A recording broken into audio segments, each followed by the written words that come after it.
Bharati's Vedanta Elements Retirement Community near Valasarvagam, Chennai. For booking, call 78268 78268.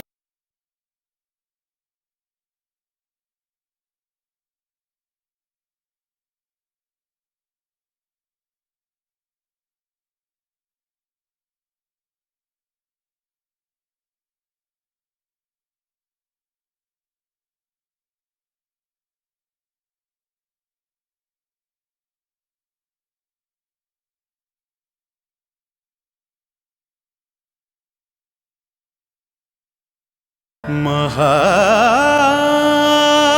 பெரியவா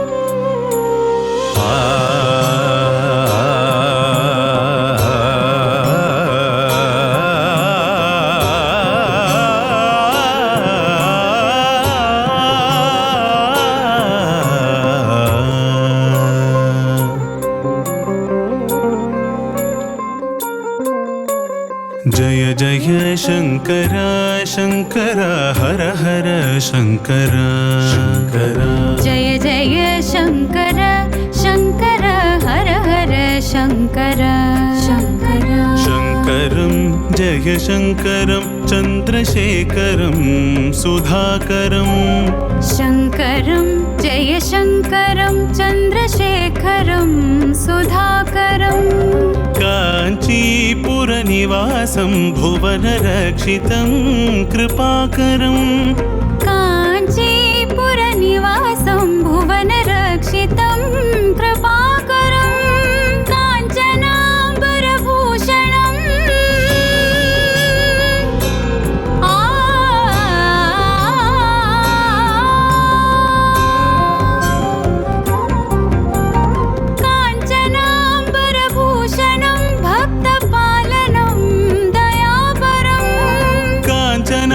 काञ्चनाम्बरभूषणं भक्तपालनं दयापरं वन्दनं कोटिवन्दनं कामकोटिज्ञानभास्करं वन्दनं कोटिवन्दनं कामकोटिज्ञानभास्करम्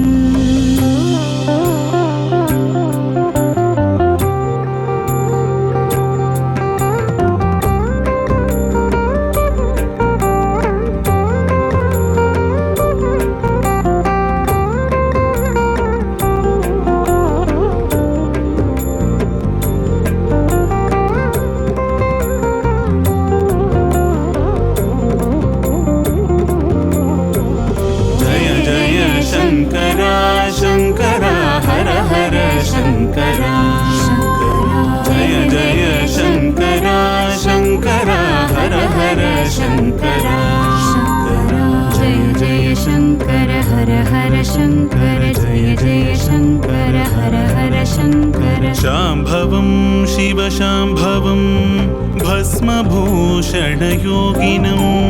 शाम्भवं शिव शाम्भवं भस्मभूषणयोगिनं ज्ञानीजनसेवितं वेदवेदान्तपरिपालनं ज्ञानीजनसेवितं वेदवेदान्तपरिपालनं सूर्यकोटिप्रकाशं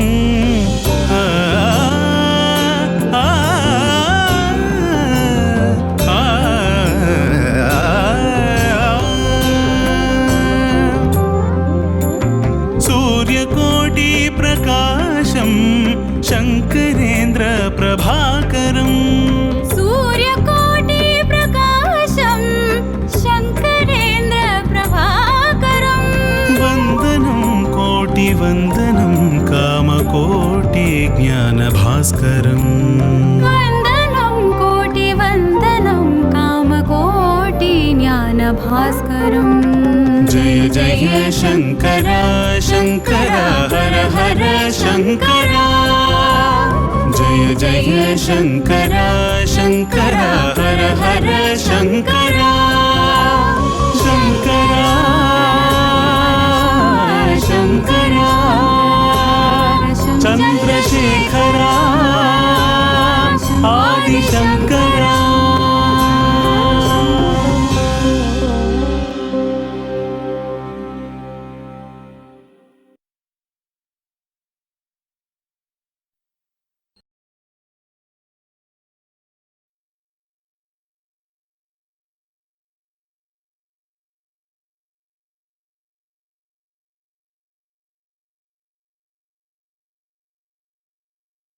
இந்த பாருமா அனுஷா, எங்களோட அபிப்பிராயத்தை தெரிவிச்சிட்டோம். நீ நன்னா யோசனை பண்ண. உன் முடிவு எதுவாக இருந்தாலும் அதுக்கு குறுக்க நாங்கள் நிற்க மாட்டோம், வேண்டான்னு தடுக்கவும் மாட்டோம். ஆனால் என்னோட அபிப்பிராயப்படி நீ நடந்தேன்னா நான் ரொம்ப சந்தோஷப்படுவேன், அவ்வளவுதான். So, the choice is yours. Chandru, இந்த வயசானவாள்லாம் இருக்காளே, வெரி வெரி ஷ்ரூட், ரொம்ப சாமர்த்தியசாலி. அதுவும் நம்ம தாத்தாவை கேட்கவே வேண்டாம். மகா பெரியவாளோட 30 வருஷத்துக்கு மேலே இருந்திருக்கார். So he knows how to put things across. நீ என்ன முடிவு பண்ணாலும் எனக்கு சம்மதம் அப்படின்னு சொன்னார். அதே சமயம் நான் என்ன முடிவு எடுக்கணுங்கிறதையும் அவர் ரொம்ப தெளிவாக கம்யூனிகேட் பண்ணிட்டார். அண்ட் இப்போ இந்த பெரியவாளோட படத்தை நான் கேஷுவலாக தான் பார்த்தேன். ஆனால் அவர் என்னையும் ஒத்து பார்க்குற மாதிரி ஒரு உணர்வு. சங்கரனோட உபநயனத்தை ஆத்தோடியே பண்ணுவோம், சிம்பிளாக பண்ணுவோம். இது நானே எல்லார்ட்டையும் தெரிவிச்சு விடுறேன்.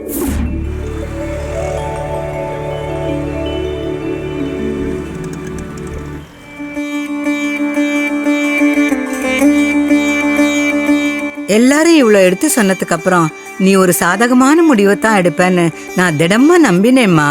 கரெக்டு. ஆனா மனசு மாதிரி நான் அந்த முடிவு எடுக்கல. நாங்க இங்க கொஞ்ச நாள் இருந்துட்டு போறோம். எந்த விதமான அபிப்பிராய பேதமும் என்னால வரவேண்டாங்கிற ஒரே காரணம் தான். So I accept your suggestions. காரணம் எது வேணாலும் இருக்கட்டும்மா. நமக்குள்ள எந்த விதமான கருத்து வேறுபாடும் மனக்கசப்பும் இல்லாம சிரிச்ச முகத்தோட ஒத்துமையா ஃபங்க்ஷனை நடத்தினோம்னா பார்க்குறவாளுக்கும் இப்படி ஒரு குடும்பம் நமக்கு அமையலையேன்னு தோணும்.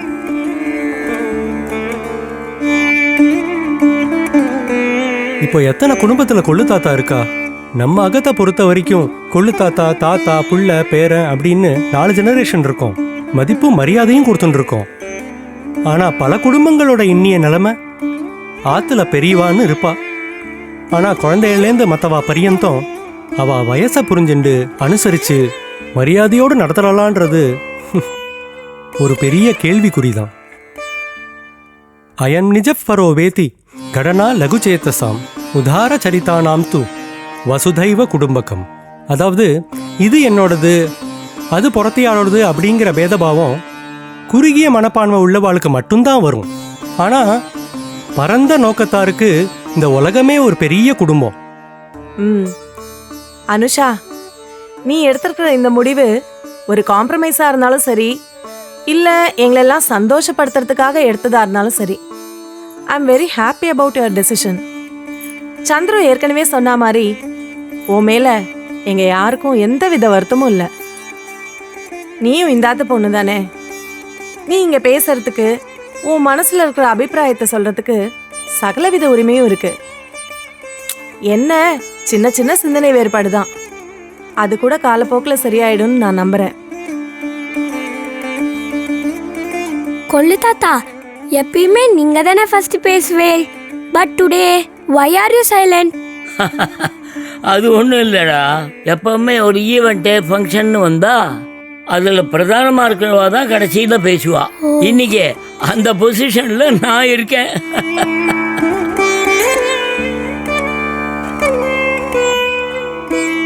அனுஷா, உனக்கு ஒருவேளை தோணி இருக்கலாம், இந்த கிழமை தன் காரியத்தை ரொம்ப சாமர்த்தியமாக சாதிச்சுட்டான் அப்படின்னு. யூ செட் இட் தாத்தா. லாஸ்ட் நைட் நான் இதே தான் சந்துருட்ட சொல்லிட்டு இருந்தேன். ஆனா குத்தமா சொல்லல, உங்களை பாராட்டி தான் சொல்லிட்டு இருந்தேன் தாத்தா. இது சாமர்த்தியம் இல்லை, ப்ராக்டிக்கல் வே ஆஃப் லைஃப் எப்படி இருக்கணுங்கிறத சொன்னேன்.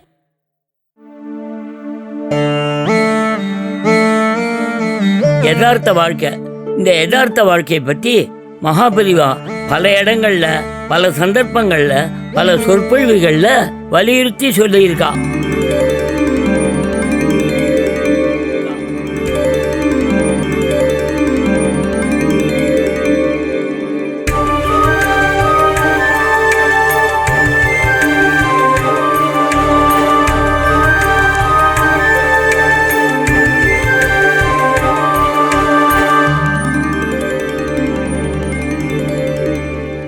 பெரியவா, நான் சிங்கப்பூர்லேருந்து வந்திருக்கேன்.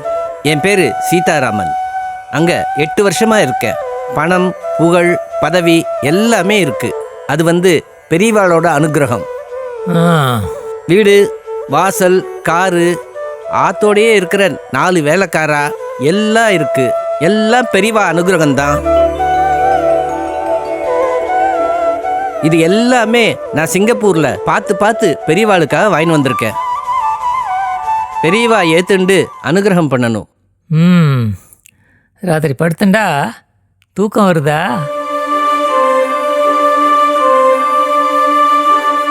பெரியவா, அதுதான் பெரிய பிரச்சனையா இருக்கு. பெரியவா, படுத்துண்டா மனசுல என்னென்னவோ கவலைகள் வருது, சிந்தனைகள் எப்படியெல்லாமோ போயின்னு இருக்கு. தூக்கம் மட்டும் வரமாட்டேங்கிறது. அதான் பெரியவாள்கிட்ட அனுகிரகம் வாங்கிட்டு போலான்னு வந்திருக்கேன்.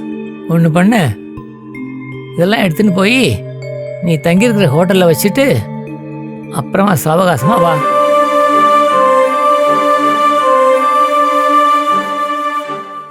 போயிட்டு வா.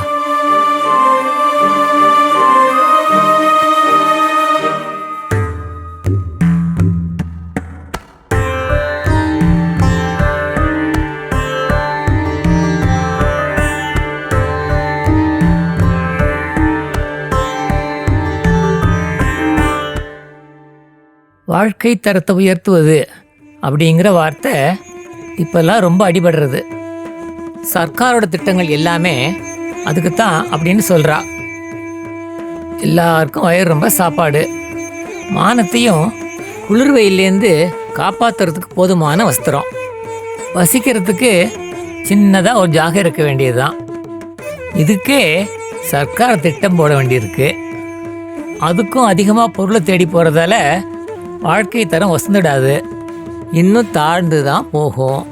உண்மையில் வாழ்க்கை தரங்கிறது வெளி வஸ்துக்களை பெருக்கிக்கிறதுல இல்லை, தரமான வாழ்க்கைங்கிறது மன நிறைவோடு வாடுறது தான். தேவைகள் அதிகமாக்கிண்டு அதுக்காக ஆளாக பறக்கிறதுனால ஒருத்தருக்கும் நிறைவு கிடைக்காது. இதை பிரத்யட்சமாக பார்த்துட்டுருக்கோம். என்ன நான் சொல்கிறது புரியுறதுன்னா? கணபதி, நான் சொல்கிறதெல்லாம் எழுதிட்டு இருக்கியா? எழுதிண்டே இருக்கேன் பெரியவா. நாம் மேலை நாட்டுக்காரா மாதிரி போக போக்கியங்களுக்காக பறக்கிறோம். போகத்தோட உச்சிக்கு போன மேலை நாட்டுக்காராலோ அதில் நிறைவே இல்லைங்கிறதுனால போகத்திலேருந்து நம்ம யோகத்துக்கு, வேதாந்தத்துக்கு, பக்திக்கு கூட்டம் கூட்டமாக வந்துட்டுருக்கா. இதை பார்த்து கூட நமக்கு புத்தி வரலன்னா அதுதான் துரதிர்ஷ்டம். ஒருத்தன் பீரோ நிறைய துணி வச்சுருக்கிறதுனாலையோ, இல்லை நினச்ச நேரத்தில் ஹோட்டலுக்கு போய் கண்டதை சாப்பிட்றதுனாலையோ, வீட்டை ஏர் கண்டிஷன் பண்ணிக்கிறதுனாலையோ அவனுடைய வாழ்க்கை தரம் ஆயிடாது. மனசு நிறைஞ்சு இருக்கணும், அதுதான் வாழ்க்கை தர உயர்வாகும். இந்த மன நிறைவு தான் உண்மையான ஆஸ்தி. மற்றதெல்லாம் வெறும் அஸ்தி, மண்ணோட மண்ணா போயிடும். மன நிறைவு வெளி வஸ்துக்களால ஒரு நாளும் கிடைக்காது. வெளி வஸ்துக்களை சேர்க்க சேர்க்க மேலே மேலே சௌகரியத்துக்கு ஆசைப்பட்டு புது புது வஸ்துக்களை கண்டுபிடிச்சு வாங்கிட்டே தான் இருப்போம். நாம் இப்படி இருக்கிறத பார்த்து வசதி இல்லாதவாளுக்கும் இதே ஆசையை வெறிய உண்டாக்கி விட்டுறோம். இதனால போட்டி, சண்டை எல்லாம் உண்டாருது. வாழ்க்கை தரத்தை உயர்த்துறதுக்காக ஏக முஸ்தீபோட இறங்கினத்துக்கு பின்னாலதான் சகலருக்கும் எப்ப பார்த்தாலும் எதையாவது வாங்கிட்டே இருக்க வேண்டியிருக்கு. நமக்கு இது வேணும் அது வேணும் அப்படின்னு சதா அரிப்பு இருக்கிற வரைக்கும் நாம தரித்திரால் தான். பரவாயில்லையே, நான் சொல்ல சொல்ல அது சரியா அப்படியே எழுதிட்டு இருக்கியே. தொடர்ந்து சொல்கிறேன், அதையும் எழுதிக்கோ. இப்போ கோடீஸ்வரன்லேருந்து எல்லாருக்கும் இந்த குறை இருக்கிறதுனால எல்லாரும் தரித்திரர்களாகத்தான் இருக்கும். பணம் இல்லாட்டா தான் தரித்திரம்னு அர்த்தம் இல்லை. பணம் அதிகமாக இருந்தாலும் எல்லாரும் தரித்திரர்களாகத்தான் இருக்கும். அதுக்கு அடிப்படை காரணம் போகிய வஸ்துக்கள். இந்த போகிய வஸ்துக்கள் அதிகமாக அதிகமாக ஆன்மீக நாட்டம், நல்ல சித்தம் எல்லாம் போயிடுறது. மேல் நாட்டில் எத்தனை சஞ்சலம், விபச்சாரம், கொலை கொள்ளைன்னு பார்க்குறோம். அதெல்லாம் இங்கேயும் வரத்துக்கு பூர்ண கும்பம் கொடுக்குறோம். இதெல்லாம் தான் வாழ்க்கை தரத்தை தாழ்த்தக்கூடியது. வேண்டாத வஸ்துக்களை அவசிய தேவை அப்படின்னு நினச்சிண்டு அவைகளுக்காக ஆத்ம அபிவிருத்தியை அலட்சியம் பண்ணிட்டு பண வேட்டையில் இறங்குறது தான் நவீன வாழ்க்கை முறை. போதுங்கிற மனசோட நிம்மதியாக வாழ்ந்த காலம் போயிடுத்து. பெரும் முயற்சி பண்ணி திரும்பவும் அந்த காலத்தை கொண்டு வரணும். இப்போல்லாம் யாருக்குமே நிறைவில்லை, பழைய நிம்மதியும் இல்லை. சமூக வாழ்க்கையிலையும் பரஸ்பர சௌஜன்யம் போய் போட்டியும் பொறாமையும் வலுத்துடுத்து. ஒருத்தன் ஆடம்பரமாக இருந்தால் மற்றவாளுக்கும் ஆசை ஏற்படத்தானே செய்யும். எல்லாருக்கும் எல்லா ஆசையும் நிறைவேறது சாத்தியமா? அதனால ஏமாற்றம் உண்டாகிறது. ஆசாபங்கத்தில் தேசம் பிறக்கிறது. அதனால வசதி உள்ளவா எளிய வாழ்க்கை நடத்துறது அவளுக்கும் நல்லது, மற்ற ஜன சமூகத்துக்கும் நல்லது. பழைய காலத்துல இப்படிதான் இருந்தது. வேத சாஸ்திரத்தை ரட்சிக்கிறவாளுக்கு எத்தனை ராஜமானியம் வேணாலும் தரத்துக்கு ராஜாக்கள் சித்தமாயிருந்தா. ஆனாலும் அவ பொருளாசை வைக்கவே கூடாது அப்படின்னு சாஸ்திரமே விதிச்சுது. இத இன்னைக்கு சில வார்த்தைகள்லேருந்து புகிக்கலாம். வெங்கலப்பானை, வைர ஓலை அப்படிங்கிற வார்த்தைகளை கேட்குறேள். பானை மண்ணால் செஞ்சது. முற்காலத்தில் வசதி உள்ளவாளும் பானையில தான் சமைச்சா. அப்புறம் வெங்கல பாத்திரம் வந்தது, அதுவே வெங்கலப்பானை ஆயிடுத்து. ஓலைங்கிறது காதில் வெறும் பனை ஓலையை சுருட்டி போட்டுக்கிறத குறிக்கும். அம்பிகை கூட பனை ஓலத்தோடு தான் போட்டு இருந்தா. வல்லக்கி வாதன பிரக்ரியா லோல தாலி தலா பத்திர தாடகம் அப்படின்னு சியாமலா தண்டகம் சொல்றது. அப்புறம் வைரத்துல தோடு செஞ்சுண்டா, இருந்தாலும் வைர ஓலைன்னு பழைய பேரும் ஒட்டுன்னு கொடுத்து. அந்த காலத்துல வசதியா இருந்தவா கூட 8 அடுக்கு வீடு கட்டின்றதில்லை. எல்லா வீடும் ஏறக்குறைய ஒரே மாதிரி தான் இருக்கும். நம்முடைய சிற்பங்கள் முதலிய சாஸ்திரத்தோட பெருமை தெரியறதுக்காக ராஜாக்கள், மந்திரிகள் பெரிய மாளிகைகள் கட்டின்னு இருந்தா. வைசியர்களும் பெரிய வீடுகளில் வசிச்சுட்டு இருந்தா. ஆனால் பொதுஜனங்களுக்கு ஒரு வழிகாட்டியாக இருந்த பிராமணர்கள் சிறுக கட்டி பெருக வாழ்ந்தவாளாக இருந்தா. எல்லா விஷயத்துலேயும் அவ எளிமையாக இருக்கணும் அப்படிங்கிறது தான் சாஸ்திர விதி. அரண்மனைக்கு மேலே கோயில் தான் ஊருக்கே பெரிய வீடு. கோயிலில் இருக்கிற மூலவர், உற்சவருக்கு தான் ரொம்ப உயர்ந்த நகை நட்டு ஆபரணங்கள்லாம். உற்சவந்தான் ஊருக்கெல்லாம் கல்யாணம் மாதிரி. தனி மனுஷாலோட டின்னர், டீ பார்ட்டி, ஆடம்பரம் எதுவுமே கிடையாது. வசதி உள்ளவாளும் எளிமையாக வாழ்ந்ததால் மற்றவாளுக்கும் இவாள்கிட்ட துவேஷம் கிடையாது. அதுக்கப்புறம் என்ன ஆச்சு? வேதரட்சணத்தையும் கிராமத்தையும் விட்டு பிராமணா பட்டணத்துக்கு வந்து பணவேட்டையில் விழுந்ததும் தான் சமூகத்தில் சௌஜன்யமே சீர்குலைஞ்சிடுத்து. பழைய எளிய வாழ்க்கை முறைக்கு திரும்புறதுக்கு எல்லாரும் பிரயாசப்படணும். காந்தி இருந்த வரைக்கும் எளிய வாழ்க்கை, எளிய வாழ்க்கை, அதாவது சிம்பிள் லிவிங் அப்படிங்கிற பேச்சாவது இருந்தது. இப்போ அந்த அபிப்பிராயமே போயிடுத்து. மறுபடி அந்த முறைக்கு மக்களை கொஞ்சமாவது திருப்பணும். நிறைவு மனசுல தான் இருக்கு அப்படிங்கிறத உணர்ந்துண்டு அவாவா கடமையை செஞ்சுட்டு எளிமையாக இருக்கணும். ஒவ்வொருத்தரும் இப்படி தேவைகளை குறைச்சுண்டு மனசால நிறைஞ்சு சுபிக்ஷமாக இருக்க சந்திரமௌலீஸ்வரர் அனுகிரகம் பண்ணட்டும். நாராயண நாராயண நாராயண.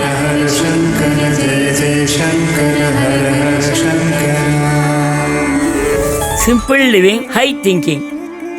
அதிகமாக பொருள் சேர்த்துக்கிறதுனால வாழ்க்கை தரம் ஒசந்துடாது. வாழ்க்கை தரம் அப்படிங்கிறது வெளி வஸ்துக்களை பெருக்கிக்கிறதுல இல்லை, அது அதிகமான பிரச்சனைகளை தான் உண்டாக்கும். தரமான வாழ்க்கைங்கிறது மன நிறைவோடு இருக்கிறது தான். தேவைகள்லாம் அதிகமாக்கிண்டு அதுக்காக ஆளா பறக்கிறதுனால எந்த மன நிறைவும் யாருக்கும் கிடைக்காது. இதை நான் சொல்லலை, தெய்வத்தின் குரலில் மகாபெரிவா சொல்லியிருக்கா.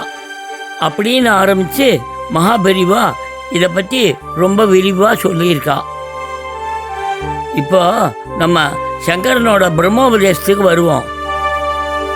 அப்போ நான் ஒன்று பண்ணுறேன். ஆற்றுலேயே சிம்பிளாக பிரம்மோபதேசம் நடத்துகிற மாதிரி அதுக்குண்டான எல்லா ஏற்பாடையும் கவனிச்சுடுறேன்.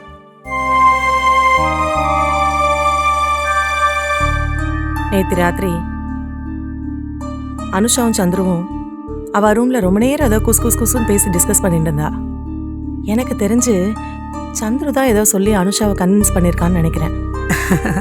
இல்ல நீ நினைக்கிற மாதிரி சந்துரு சொன்னாங்கிறதுனால தம் மனசை மாத்திக்கிறவ இல்ல அனுஷா. அவளுக்குன்னு ஒரு கன்விக்ஷன் இருக்கு.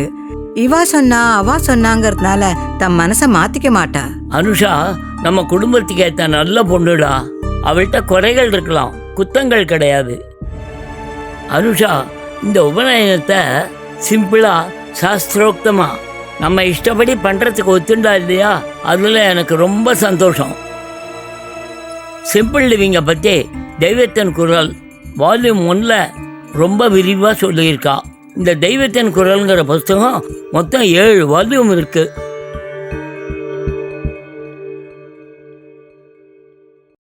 மகா